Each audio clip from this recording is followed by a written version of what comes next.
ನಮಸ್ಕಾರ ಸ್ನೇಹಿತರೆ, ನಮ್ಮ ಮೋಟಿವೇಶನಲ್ ಸೌರಭ್ ಯೂಟ್ಯೂಬ್ ಚಾನೆಲ್ಗೆ ಸ್ವಾಗತ. ನೀವಿನ್ನೂ ನಮ್ಮ ಚಾನೆಲ್ಗೆ ಹೊಸಬರಾಗಿದ್ರೆ ಈಗಲೇ ನಮ್ಮ ಚಾನೆಲ್ ಅನ್ನು ತಪ್ಪದೇ ಸಬ್ಸ್ಕ್ರೈಬ್ ಮಾಡಿ ಮತ್ತು ಬೆಲ್ ಬಟನ್ ಅನ್ನು ಕ್ಲಿಕ್ ಮಾಡುವುದನ್ನು ಮರೆಯಬೇಡಿ. ಜೀವನ ಎಂಬುದು ಒಂದು ನಿರಂತರವಾದ, ಅನಿರೀಕ್ಷಿತ ತಿರುವುಗಳಿಂದ ಕೂಡಿದ ಸುಂದರವಾದ ಹಾಗೂ ಅಷ್ಟೇ ಸವಾಲಿನ ಪಯಣ. ನಾವು ಹುಟ್ಟಿದ ದಿನದಿಂದ ಹಿಡಿದು ನಮ್ಮ ಕೊನೆಯ ಉಸಿರಿನವರೆಗೆ ನಾವು ಪ್ರತಿಯೊಬ್ಬರೂ ಏನನ್ನೋ ಹುಡುಕುತ್ತಲೇ ಇರುತ್ತೇವೆ. ಆ ಹುಡುಕಾಟವು ಹಣಕ್ಕಾಗಿರಬಹುದು, ಅಧಿಕಾರಕ್ಕಾಗಿರಬಹುದು, ಕೀರ್ತಿಗಾಗಿರಬಹುದು ಅಥವಾ ಸಂಬಂಧಗಳಿಗಾಗಿರಬಹುದು. ಆದರೆ ಇದೆಲ್ಲದರ ಹಿಂದೆ ಇರುವ ಮೂಲ ಉದ್ದೇಶ ಒಂದೇ, ಅದೇ ನೆಮ್ಮದಿ ಮತ್ತು ಆಂತರಿಕ ಶಾಂತಿಯ ಹುಡುಕಾಟ.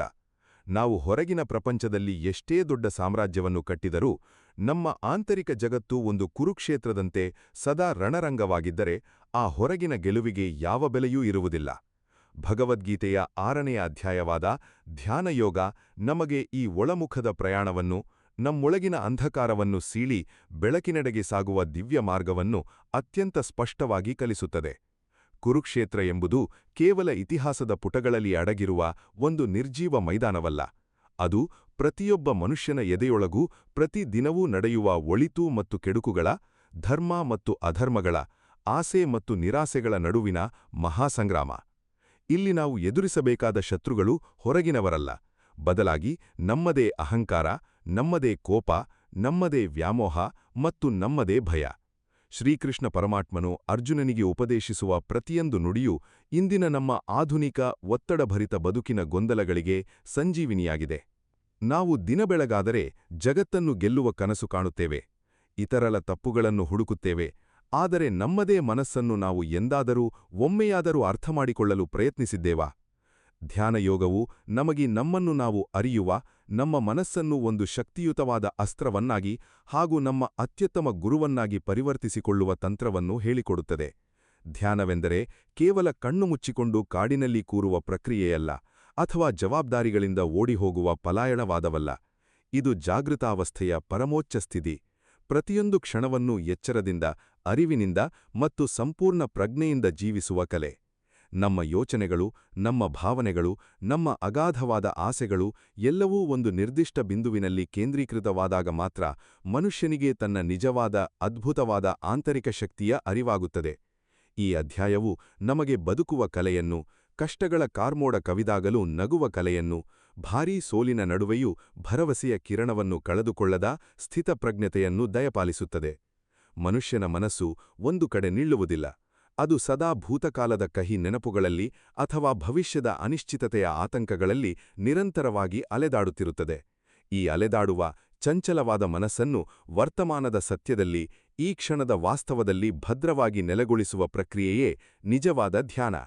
ಭೌತಿಕ ಪ್ರಪಂಚದ ಮಿಥ್ಯೆಯಲ್ಲಿ ಕಳೆದು ಹೋಗಿರುವ ನಮ್ಮನ್ನು ನಮ್ಮ ಆತ್ಮದ ನಿಜ ಸ್ವರೂಪದತ್ತ ಕೊಂಡೊಯ್ಯುವ ಈ ಧ್ಯಾನಯೋಗದ ದಿವ್ಯವಾಣಿಯನ್ನು ನಾವು ನಮ್ಮ ಬದುಕಿನಲ್ಲಿ ಅಳವಡಿಸಿಕೊಂಡರೆ ಎಂತಹ ಬಿರುಗಾಳೆಯನ್ನಾದರೂ ಎದುರಿಸಬಲ್ಲ ಅಚಲವಾದ ಸ್ಥೈರ್ಯ ನಮಗೆ ಲಭಿಸುತ್ತದೆ. ಧ್ಯಾನದ ಆಳಕ್ಕೆ ಇಳಿಯುವ ಮುನ್ನ ಶ್ರೀಕೃಷ್ಣನು ಸನ್ಯಾಸ ಮತ್ತು ಕರ್ಮಯೋಗದ ನಡುವಿನ ಸೂಕ್ಷ್ಮವಾದ ಸಂಬಂಧವನ್ನು ಅತ್ಯಂತ ಸುಂದರವಾಗಿ ವಿವರಿಸುತ್ತಾನೆ. ಸಮಾಜದಲ್ಲಿ ಒಂದು ಸಾಮಾನ್ಯವಾದ ತಪ್ಪು ಕಲ್ಪನೆಯಿದೆ. ಸನ್ಯಾಸಿ ಎಂದರೆ ಮನೆಮಠಗಳನ್ನು ಬಿಟ್ಟು, ಸಂಸಾರವನ್ನು ತ್ಯಜಿಸಿ, ಕಾವಿಬಟ್ಟೆ ತೊಟ್ಟು ಹಿಮಾಲಯದ ಗುಹೆಗಳಲ್ಲಿ ತಪಸ್ಸು ಮಾಡುವವನು ಎಂದು ನಾವು ಭಾವಿಸುತ್ತೇವೆ.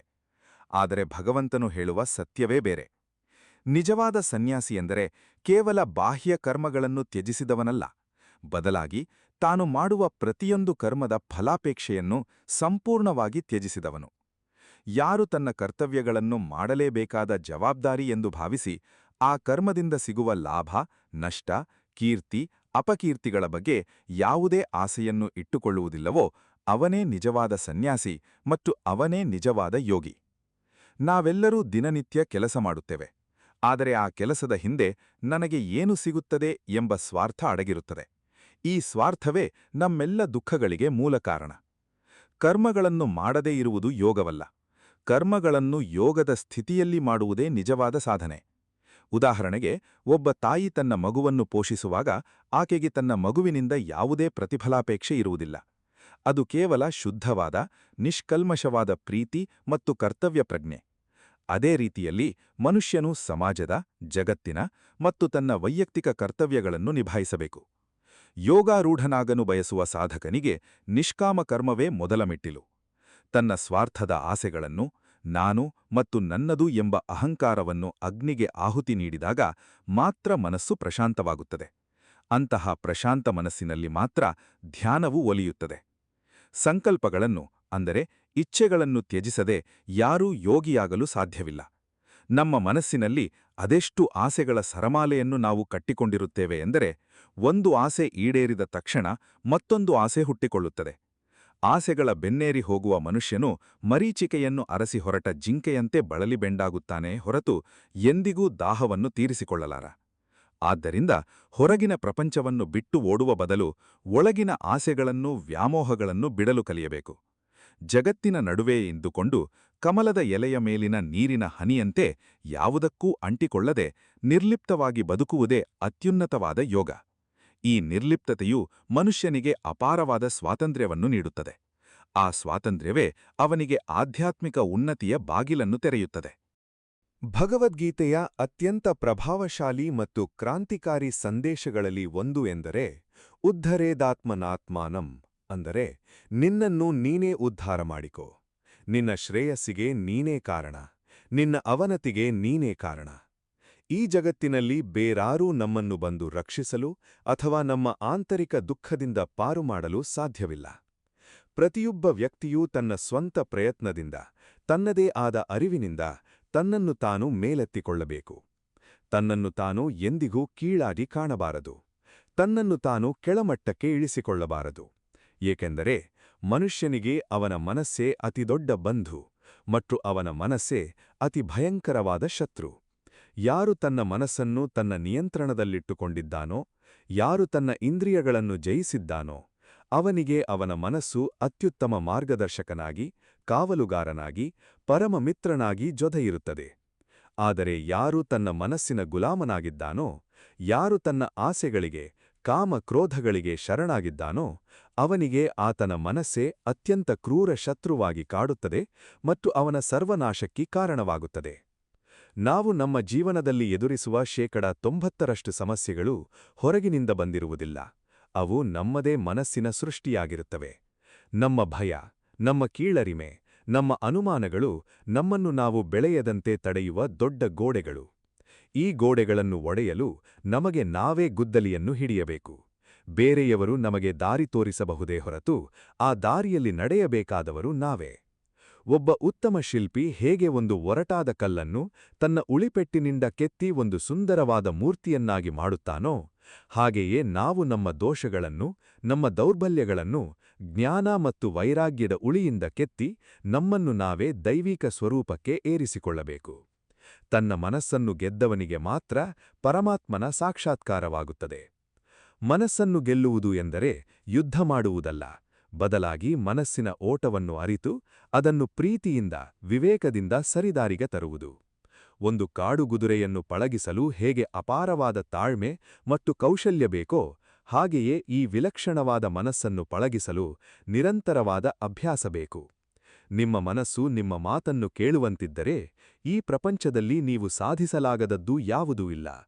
ಅದೇ ಮನಸ್ಸು ನಿಮ್ಮ ವಿರುದ್ಧ ತಿರುಗಿಬಿದ್ದರೆ ನೀವು ಹೊಂದಿರುವ ಎಲ್ಲವೂ ಕೇವಲ ಬೂದಿಯಾಗಿ ಹೋಗುತ್ತದೆ. ಆದ್ದರಿಂದ ಬೇರೆಲ್ಲವನ್ನೂ ಗೆಲ್ಲುವ ಮುನ್ನ ನಮ್ಮನ್ನು ನಾವು ಗೆಲ್ಲುವ, ಮನಸ್ಸನ್ನು ನಾವು ಆಳುವ ಈ ಆತ್ಮೋದ್ಧಾರದ ಕಲೆಯನ್ನು ಕರಗತ ಮಾಡಿಕೊಳ್ಳಲೇಬೇಕು. ಮನಸ್ಸನ್ನು ಗೆದ್ದ ವ್ಯಕ್ತಿಯ ಲಕ್ಷಣಗಳು ಹೇಗಿರುತ್ತವೆ? ಈ ಪ್ರಶ್ನೆಗೆ ಕೃಷ್ಣನು ನೀಡುವ ಉತ್ತರ ಅದ್ಭುತವಾಗಿದೆ. ತನ್ನ ಇಂದ್ರಿಯಗಳನ್ನು ಮತ್ತು ಮನಸ್ಸನ್ನು ಜಯಿಸಿದವನನ್ನು ಜಿತಾತ್ಮ ಎಂದು ಕರೆಯಲಾಗುತ್ತದೆ.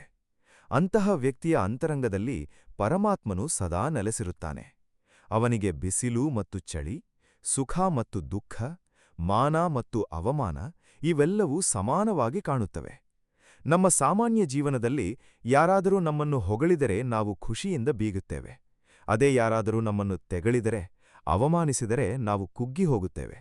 ವಾರಗಟ್ಟಲೆ ನಿದ್ದೆ ಮಾಡುವುದಿಲ್ಲ.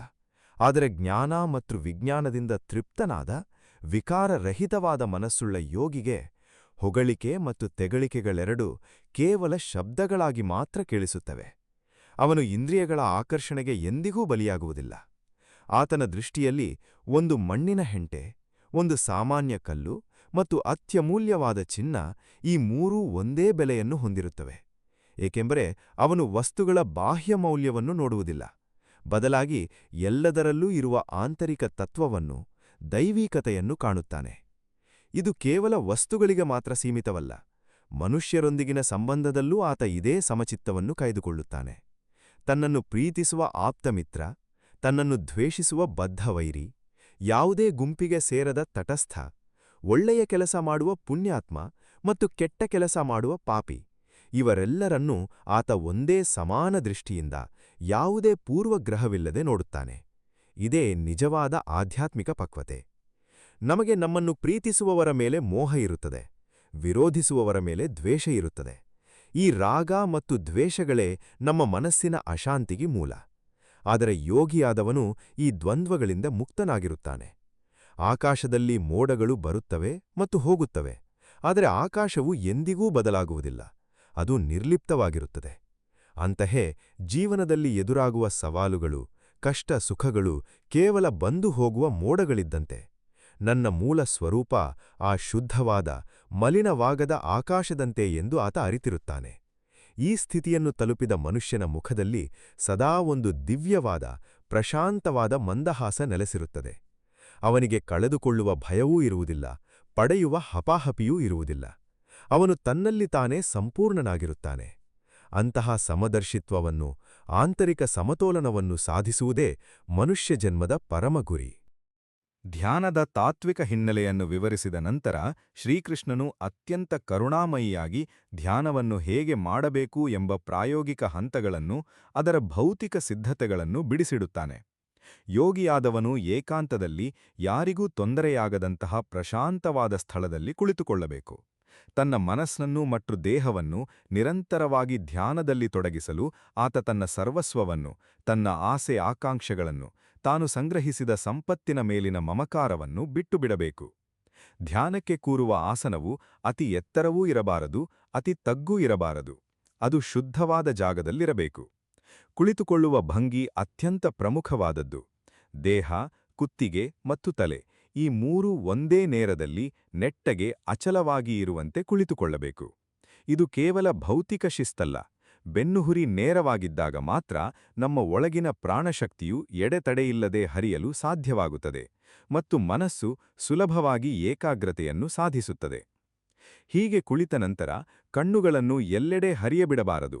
ದಿಕ್ಕುಗಳನ್ನು ನೋಡದೆ ತನ್ನ ದೃಷ್ಟಿಯನ್ನು ತನ್ನ ಮೂಗಿನ ತುದಿಯ ಮೇಲೆ, ನಾಸಿಕಾಗ್ರಂ ಅಥವಾ ಹುಬ್ಬುಗಳ ಮಧ್ಯದಲ್ಲಿ ಕೇಂದ್ರೀಕರಿಸಬೇಕು.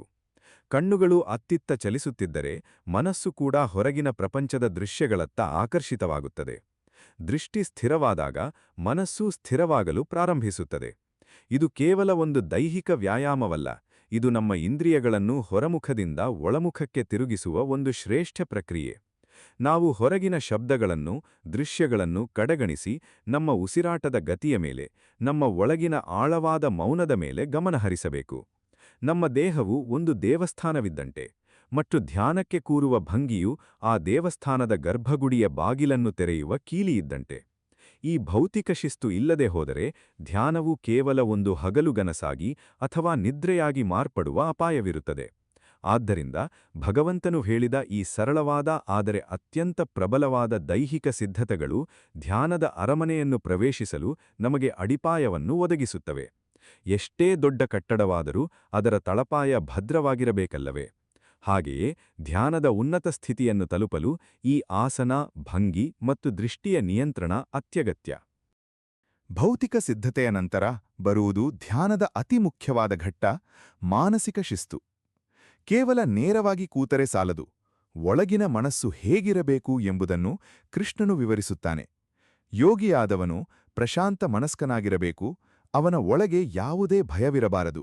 ವಿಗತಭೀಹಿ. ಭಯವು ಅಜ್ಞಾನದ ಸಂಕೇತ. ತಾನು ಯಾರು, ತನ್ನ ಮೂಲವೇನು ಎಂದು ತಿಳಿಯದವನಿಗೆ ಮಾತ್ರ ಸಾವಿನ ಅಥವಾ ಕಳೆದುಕೊಳ್ಳುವ ಭಯ ಕಾಡುತ್ತದೆ. ಜೊತೆಗೆ ಆತನು ಬ್ರಹ್ಮಚಾರಿ ವ್ರತದಲ್ಲಿ ನಿಷ್ಠನಾಗಿರಬೇಕು.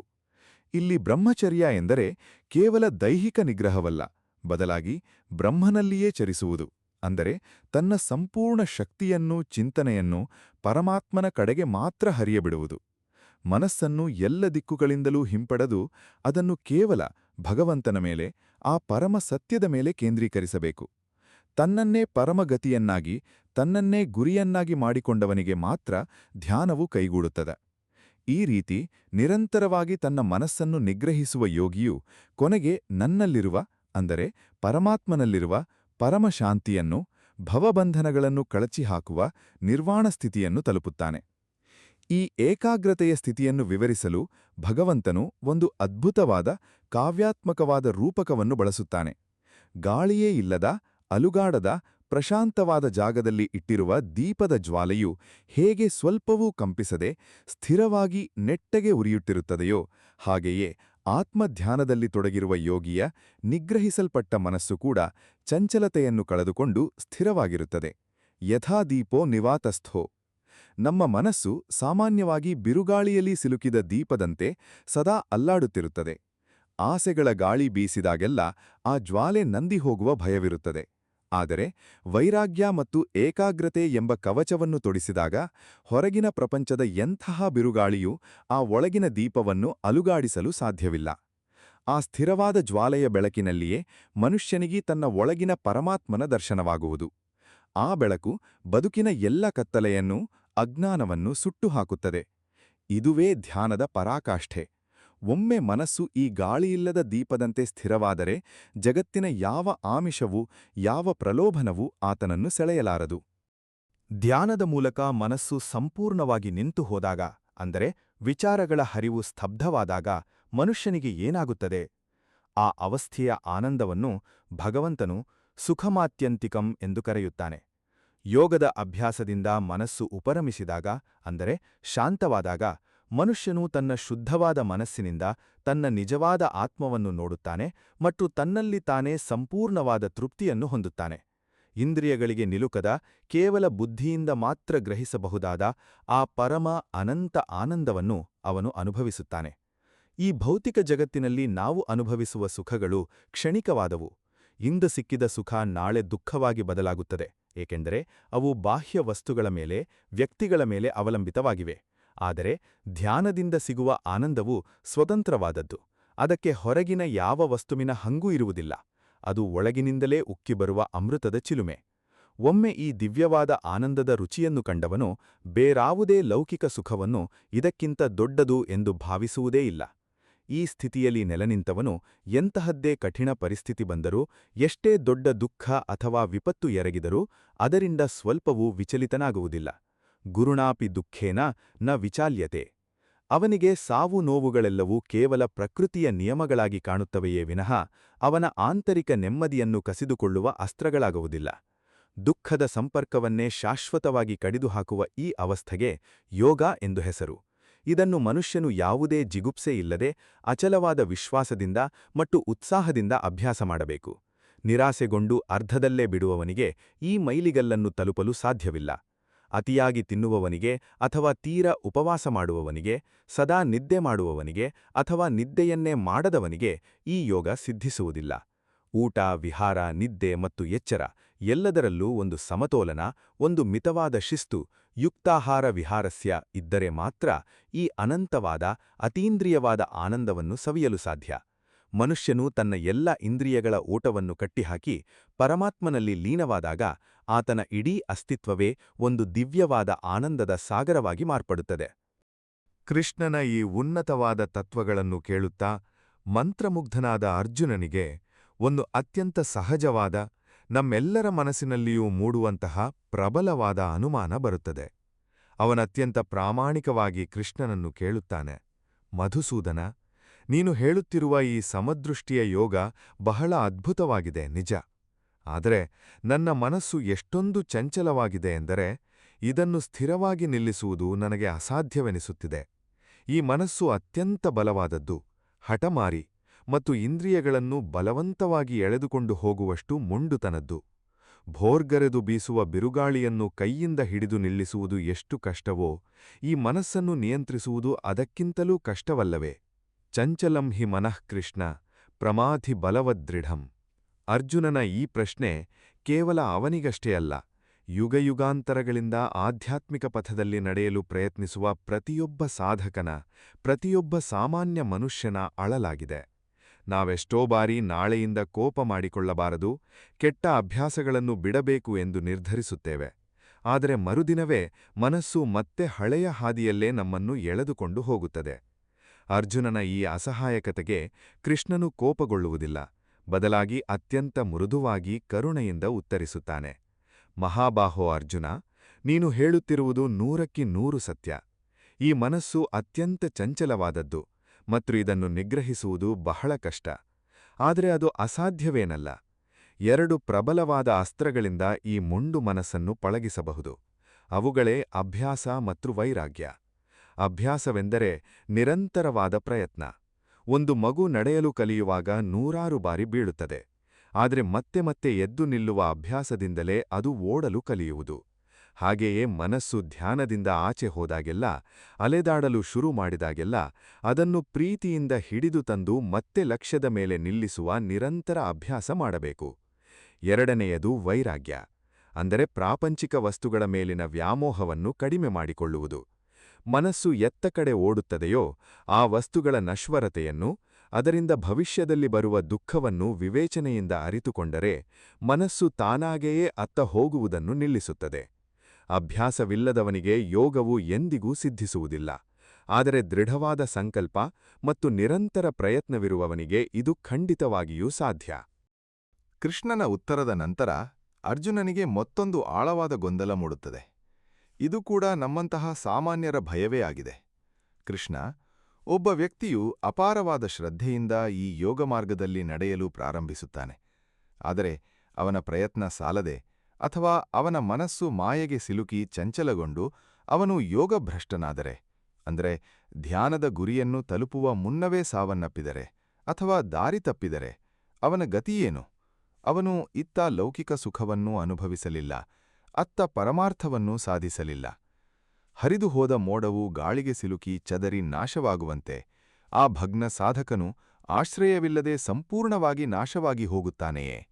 ಅವನ ಸಾಧನೆಯೆಲ್ಲವೂ ಶೂನ್ಯವಾಗಿ ಬಿಡುತ್ತದೆಯೇ ಎಂದು ಅತ್ಯಂತ ಕಳಕಳಿಯಿಂದ ಪ್ರಶ್ನಿಸುತ್ತಾನೆ.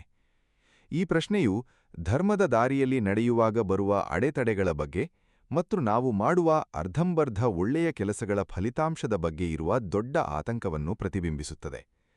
ಇದಕ್ಕೆ ಕೃಷ್ಣನು ನೀಡುವ ಉತ್ತರವು ಇಡೀ ಮಾನವ ಕುಲಕ್ಕೆ ಒಂದು ದೊಡ್ಡ ಆಶ್ವಾಸನೆಯಾಗಿದೆ, ಪರಮಾತ್ಮನ ಕರುಣೆಯ ಅತಿದೊಡ್ಡ ಸಾಕ್ಷಿಯಾಗಿದೆ. ಪಾರ್ಥ, ಕಲ್ಯಾಣಕೃತ್ ಕಶ್ಚಿತ್ ದುರ್ಗತಿಂ ತಾತ ಗಚ್ಚತಿ. ಅಂದರೆ ಒಳ್ಳೆಯ ಕೆಲಸವನ್ನು ಮಾಡಿದವನಿಗೆ, ಒಳಿತನ್ನು ಬಯಸಿ ಸತ್ಪಥದಲ್ಲಿ ನಡೆದವನಿಗೆ ಈ ಲೋಕದಲ್ಲಾಗಲಿ ಪರಲೋಕದಲ್ಲಾಗಲಿ ಎಂದಿಗೂ ವಿನಾಶವಿಲ್ಲ. ಅವನು ಎಂದಿಗೂ ಕೆಟ್ಟ ಗತಿಯನ್ನು, ದುರ್ಗತಿಯನ್ನು ಹೊಂದುವುದೇ ಇಲ್ಲ. ಇದು ಭಗವಂತನು ಮನುಷ್ಯನಿಗೆ ನೀಡಿದ ಅಭಯಹಸ್ತ. ಆಧ್ಯಾತ್ಮಿಕ ಪಥದಲ್ಲಿ ಇಟ್ಟ ಒಂದೇ ಒಂದು ಹೆಜ್ಜೆಯು ಎಂದಿಗೂ ವ್ಯರ್ಥವಾಗುವುದಿಲ್ಲ. ಒಂದು ವೇಳೆ ಸಾಧಕನು ತನ್ನ ಗುರಿಯನ್ನು ಮುಟ್ಟುವ ಮುನ್ನವೇ ದೇಹ ತ್ಯಜಿಸಿದರೂ ಅವನು ಪುಣ್ಯಾತ್ಮರು ಹೋಗುವ ಪುಣ್ಯಲೋಕಗಳನ್ನು ಸೇರಿ ಅಲ್ಲಿ ದೀರ್ಘಕಾಲ ನೆಮ್ಮದಿಯಿಂದ ವಾಸಿಸುತ್ತಾನೆ. ಇದು ಪ್ರಕೃತಿಯ ಲೆಕ್ಕಾಚಾರ. ಇಲ್ಲಿ ಯಾವ ಸತ್ಕರ್ಮವೂ ಕಳೆದು ಹೋಗುವುದಿಲ್ಲ. ಭಗವಂತನ ಬ್ಯಾಂಕಿನಲ್ಲಿ ನಾವು ಮಾಡುವ ಪ್ರತಿಯೊಂದು ಸಣ್ಣ ಧ್ಯಾನ, ಪ್ರತಿಯೊಂದು ಒಳ್ಳೆಯ ಯೋಚನೆ, ಪ್ರತಿಯೊಂದು ನಿಷ್ಕಾಮ ಕರ್ಮವೂ ಜಮೆಯಾಗುತ್ತಲೇ ಇರುತ್ತದೆ. ನಾವು ಎಲ್ಲಿ ನಮ್ಮ ಸಾಧನೆಯನ್ನು ನಿಲ್ಲಿಸಿರುತ್ತೇವೋ ಮುಂದಿನ ಜನ್ಮದಲ್ಲಿ ಖಂಡಿತವಾಗಿಯೂ ಅಲ್ಲಿಂದಲೇ ನಮ್ಮ ಪ್ರಯಾಣ ಮತ್ತೆ ಮುಂದುವರೆಯುತ್ತದೆ. ಈ ಮಾತು ಪ್ರತಿಯೊಬ್ಬ ಸಾಧಕನಿಗೂ ಬೆಟ್ಟದಷ್ಟು ಧೈರ್ಯವನ್ನು ತುಂಬುತ್ತದೆ. ನಮ್ಮ ಇಂದಿನ ಸಣ್ಣ ಸಣ್ಣ ಪ್ರಯತ್ನಗಳು ನಾಳಿನ ಭವ್ಯವಾದ ಆಧ್ಯಾತ್ಮಿಕ ಸೌಧಕ್ಕೆ ಬುನಾದಿಯಾಗುತ್ತವೆ ಎಂಬ ಸತ್ಯವನ್ನು ಇದು ಸಾರಿ ಹೇಳುತ್ತದೆ. ಅಂತಹ ಯೋಗಭ್ರಷ್ಟನು ಪುಣ್ಯಲೋಕಗಳ ವಾಸದ ನಂತರ ಅತ್ಯಂತ ಪವಿತ್ರವಾದ, ಆಚಾರವಂತ ಮತ್ತು ಶ್ರೀಮಂತರ ಮನೆಯಲ್ಲಿ ಮರುಹುಟ್ಟು ಪಡೆಯುತ್ತಾನೆ, ಅಥವಾ ಅದಕ್ಕಿಂತಲೂ ಶ್ರೇಷ್ಠವಾದ, ಜ್ಞಾನಿಗಳಾದ ಮತ್ತು ವಿರಕ್ತರಾದ ಯೋಗಿಗಳ ಕುಲದಲ್ಲಿಯೇ ಜನಿಸುತ್ತಾನೆ. ಈ ಲೋಕದಲ್ಲಿ ಇಂತಹ ಜನ್ಮ ಸಿಗುವುದು ಅತ್ಯಂತ ದುರ್ಲಭ. ಆ ಹೊಸ ಜನ್ಮದಲ್ಲಿ ತನ್ನ ಹಿಂದಿನ ಜನ್ಮದಲ್ಲಿ ಗಳಿಸಿದ್ದ ಬುದ್ಧಿಶಕ್ತಿಯನ್ನು, ಆಧ್ಯಾತ್ಮಿಕ ಸಂಸ್ಕಾರವನ್ನು ಆತ ಸಹಜವಾಗಿಯೇ ಮರಳಿ ಪಡೆಯುತ್ತಾನೆ. ಅವನು ಪ್ರಯತ್ನ ಪಡದಿದ್ದರೂ ಅವನ ಹಿಂದಿನ ಜನ್ಮದ ಆ ಅಭ್ಯಾಸವೇ ಅವನನ್ನು ಬಲವಂತವಾಗಿ ಪರಮಾತ್ಮನ ಕಡೆಗೆ, ಸಾಧನೆಯ ಕಡೆಗೆ ಎಳೆದುಕೊಂಡು ಹೋಗುತ್ತದೆ. ಹೀಗೆ ಜನ್ಮಜನ್ಮಾಂತರಗಳ ನಿರಂತರ ಶ್ರಮದಿಂದ, ಸತತ ಪ್ರಯತ್ನದಿಂದ ಎಲ್ಲಾ ಪಾಪಗಳಿಂದ ಮುಕ್ತನಾದ ಯೋಗಿಯು ಅಂತಿಮವಾಗಿ ಪರಮಗತಿಯನ್ನು, ಎಂದರೆ ಮೋಕ್ಷವನ್ನು ತಲುಪುತ್ತಾನೆ. ಕಠಿಣ ತಪಸ್ಸು ಮಾಡುವ ತಪಸ್ವಿಗಳಿಗಿಂತ, ಕೇವಲ ಶಾಸ್ತ್ರಜ್ಞಾನವನ್ನು ಹೊಂದಿರುವ ಜ್ಞಾನಿಗಳಿಗಿಂತ, ಕಾಮ್ಯಕರ್ಮಗಳನ್ನು ಮಾಡುವ ಕರ್ಮಿಗಳಿಗಿಂತ ಯೋಗಿಯು ಅತ್ಯಂತ ಶ್ರೇಷ್ಠನೆಂದು ಕೃಷ್ಣನು ಸಾರುತ್ತಾನೆ. ಆದ್ದರಿಂದ ತಸ್ಮಾದ್ ಯೋಗಿ ಭವಾರ್ಜುನ, ನೀನು ಯೋಗಿಯಾಗು ಎಂದು ಭಗವಂತನು ಕರೆ ನೀಡುತ್ತಾನೆ. ಎಲ್ಲಾ ಯೋಗಿಗಳಲ್ಲಿಯೂ ಅತ್ಯಂತ ಶ್ರೇಷ್ಠ ಯೋಗಿ ಯಾರು ಗೊತ್ತೇ?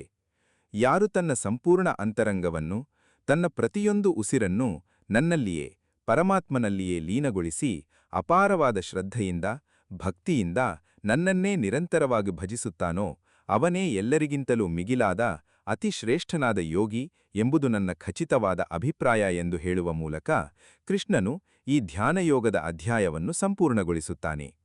ಇದರರ್ಥ ಎಷ್ಟೇ ಧ್ಯಾನ ಮಾಡಿದರೂ, ಎಷ್ಟೇ ಇಂದ್ರಿಯ ನಿಗ್ರಹ ಮಾಡಿದರೂ ಅದರೊಳಗೆ ಭಗವಂತನ ಬಗೆಗಿನ ಶರಣಾಗತಿ ಮತ್ತು ಪ್ರೇಮವಿಲ್ಲದಿದ್ದರೆ ಆ ಸಾಧನೆ ಅಪೂರ್ಣ. ಅಹಂಕಾರದ ಲವಲವೇಶವೂ ಇಲ್ಲದೆ ನಮ್ಮನ್ನು ನಾವು ಆ ದಿವ್ಯ ಚೈತನ್ಯಕ್ಕೆ ಅರ್ಪಿಸಿಕೊಳ್ಳುವುದೇ ಯೋಗದ ಅಂತಿಮ ಸತ್ಯ. ನಮ್ಮ ಮನಸ್ಸು ಎಂಬ ರಣರಂಗದಲ್ಲಿ ನಾವು ಗೆಲ್ಲಬೇಕಾದರೆ ಕೃಷ್ಣನೆಂಬ ಸಾರಥಿಯ ಮೇಲೆ ನಮಗೆ ಅಚಲವಾದ ವಿಶ್ವಾಸವಿರಬೇಕು. ಆಗ ಮಾತ್ರ ಬದುಕಿನ ಧ್ಯಾನ ಯಶಸ್ವಿಯಾಗುತ್ತದೆ. ಇದಿಷ್ಟು ಈ ಸಂಚಿಕೆಯ ವಿಷಯವಾಗಿದೆ. ಈ ಸಂಚಿಕೆಯ ಅನಿಸಿಕೆ ಅಭಿಪ್ರಾಯಗಳನ್ನು ತಪ್ಪದೇ ನಮ್ಮೊಂದಿಗೆ ಹಂಚಿಕೊಳ್ಳಿ ಮತ್ತು ಲೈಕ್ ಮಾಡುವುದನ್ನು ಮರೆಯಬೇಡಿ. ಈ ಸಂಚಿಕೆ ನಿಮಗೆ ಇಷ್ಟವಾಗಿದ್ದಲ್ಲಿ ಹರೇ ಕೃಷ್ಣ ಎಂದು ಕಮೆಂಟ್ ಮಾಡಿ ಅಥವಾ ನಿಮ್ಮಿಷ್ಟದ ದೇವರ ಹೆಸರನ್ನು ಕಮೆಂಟ್ನಲ್ಲಿ ಬರೆಯಿರಿ.